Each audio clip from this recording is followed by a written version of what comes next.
श्री गोपाळ कृष्ण भगवान की जय. लीळा नंबर 236 चा उर्वरित भाग.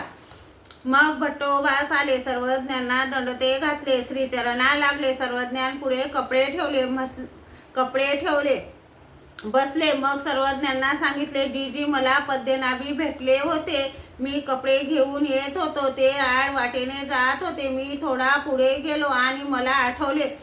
मग मी परत फिरलो, एकाला विचारले, ओ हे कोण? हे रे नायकाचे पद्मनाभी. मी म्हणालो, पालखी थांबवा. पालखी थांबवली.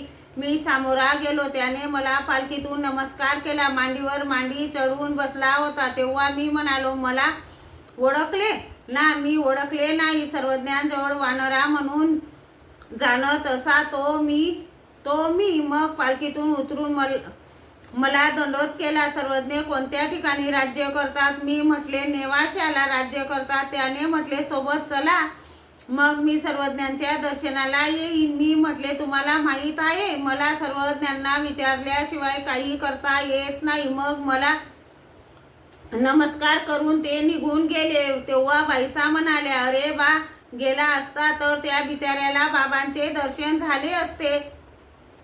सर्वज्ञांनी सांगितले, बाई, हा म्हणत आहे ते योग्य आहे, म्हणजे आमच्या आज्ञेव्यतिरिक्त काहीच करू नये हेच बरोबर आहे, आणि ते जे तुम्ही म्हणत आहे ते योग्य आहे, कारण हा आमचा आज्ञेविना त्यांच्या बरोबर का जाईल, आणि तो तरी आमच्या दर्शनाला कसा येईल? तो तर असे एक वाईट कृत्य करायला जात होता की ज्यामुळे त्याला उसंतही मिळाली नसती, एवढे नरक भोगावे लागले असते. परंतु यांची वेळ झाली आणि त्याने याला नमस्कार केला, त्यामुळे चुकले. जीव क्षणा एका माझी ते एकू आपजवी आपणेयासी, जे जन्माचा सहस्री निस्त्रो न सरे. श्री गोपाळ कृष्ण भगवान की जय.